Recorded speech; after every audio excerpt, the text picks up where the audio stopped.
Chris Pratt walked onto The Tonight Show stage Thursday night, and Jimmy Fallon was already grinning with that nervous energy he gets when he's about to push boundaries. Chris had just faced backlash for not joining his Marvel co-star's political statement supporting Kamala Harris, and Jimmy couldn't resist making it the opening topic. Jimmy started with his typical giggle. He said, "Chris Pratt, everyone.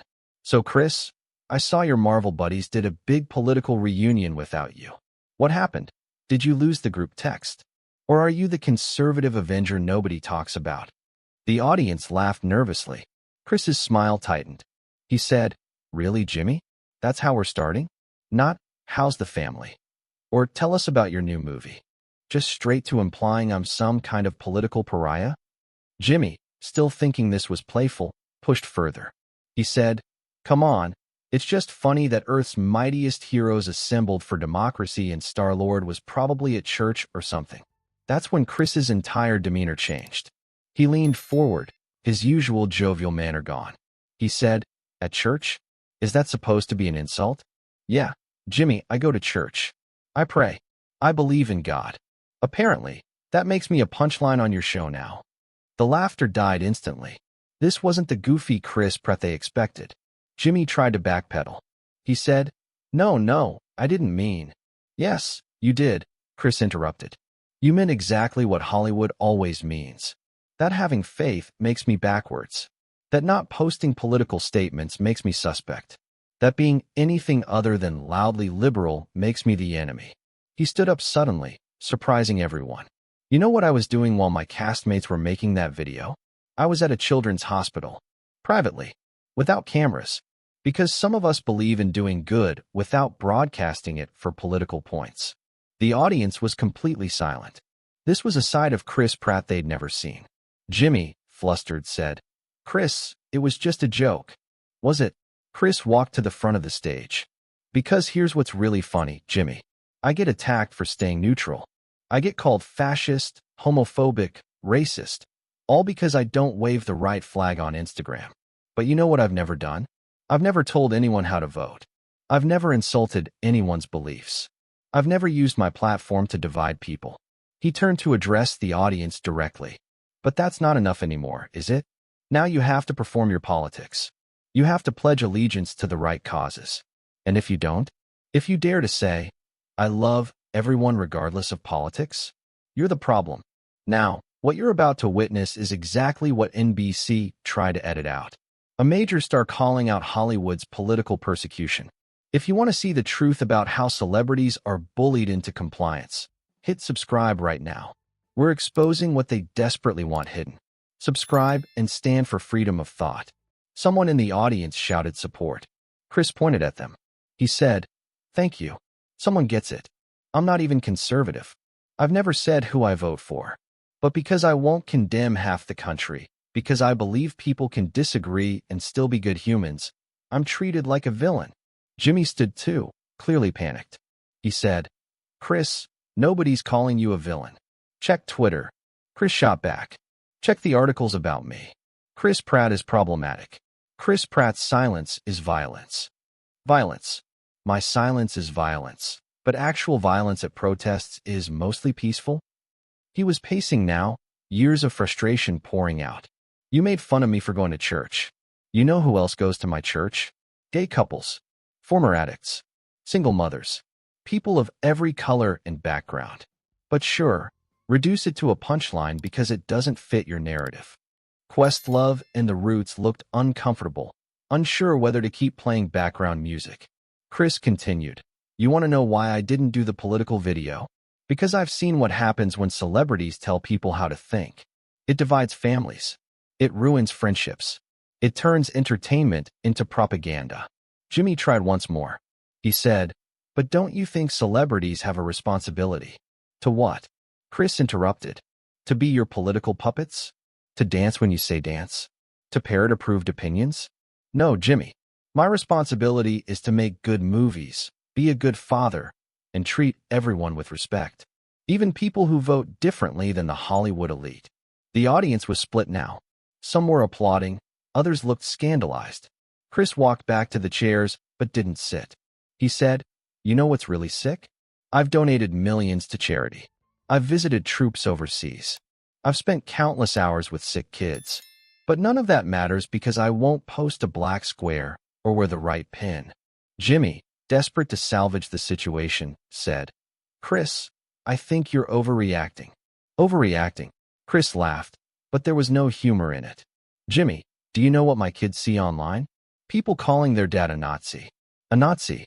Because I believe in God and don't make political videos. And you just validated those people with your little church joke. He grabbed his water bottle from the table. I came here to promote a movie. To make people laugh. To have a good time. Instead, you ambushed me with political gotchas and faith shaming. This isn't comedy, it's a struggle session. Security started moving closer, which Chris noticed. He said, Oh great, here comes security. Because a Christian who won't conform is such a threat. This is literally proving my point. He addressed security directly. Guys, I'm leaving on my own. Save your energy for actual problems. Jimmy, red-faced, said, Nobody's forcing you to leave. No, you're just forcing me to defend my existence, Chris shot back. Forcing me to justify why I don't hate half of America. Forcing me to apologize for having faith. Well, I'm done. I'm done apologizing for being a normal person. He looked at the camera one last time. To everyone watching who's been told you're not enough because you don't post the right hashtags, because you go to church, because you believe people can disagree without being evil, you're not alone. They want you to think you are, but you're not. He started walking off, then turned back. And Jimmy? Next time you want to mock someone's faith, remember that faith got me through my son's health scares. Faith keeps millions of people going. Faith builds hospitals and feeds the hungry. But sure, make your little jokes for applause. Jimmy called out, Chris, wait. For what? Chris stopped at the exit. For you to mock my beliefs more? For you to imply I'm stupid for praying?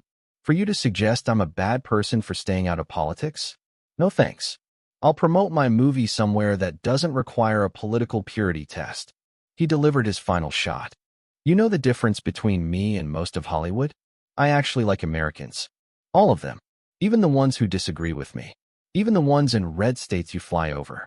Even the ones who go to church. Crazy, right? He walked off to thunderous mixed reactions. Huge applause from some, stunned silence from others. The show immediately cut to commercial, but the studio was in chaos.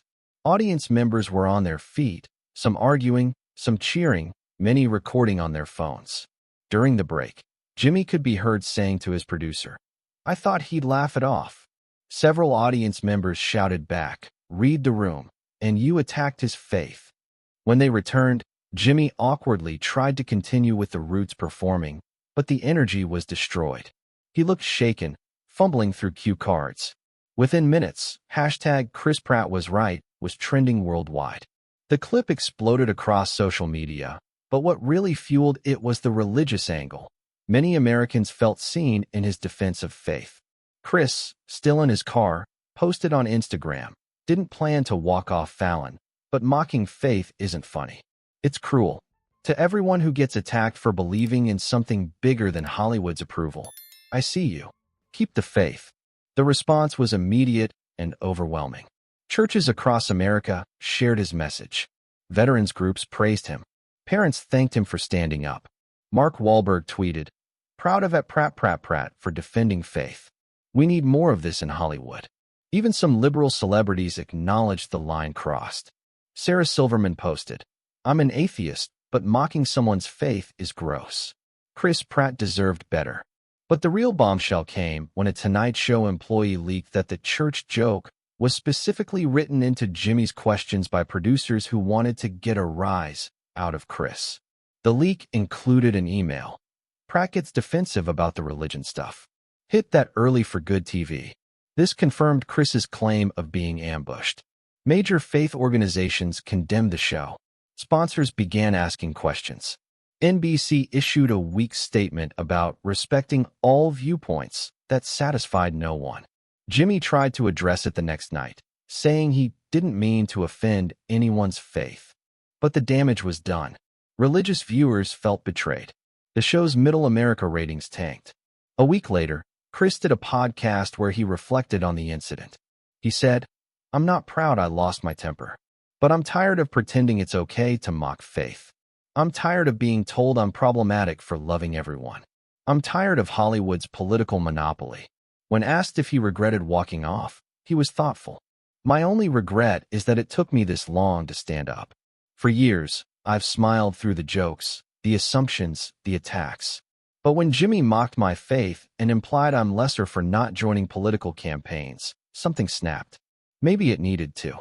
The incident sparked a national conversation about religious tolerance in entertainment.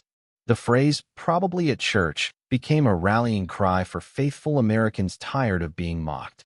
6 months later, Chris's movie opened to huge numbers, particularly in markets Hollywood usually ignores. He'd found his real audience, regular Americans tired of being lectured by celebrities. At the premiere, Chris addressed the Fallon incident one last time. He said, "Jimmy did me a favor. He showed me I don't need their approval. I don't need to pass their tests. I just need to be authentic. And authentically, I'm a guy who loves God, loves people, and loves making movies. If that's controversial, then I'll be controversial." The revolution wasn't telegraphed in the pre-interview. It wasn't focus grouped or approved by publicists. It was just a man refusing to let his faith be a punchline. A man deciding that some jokes aren't worth laughing along with. A man showing millions that you don't have to apologize for who you are. Even on national television. Especially on national television.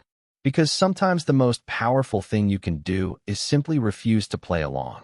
And walk away with your dignity intact.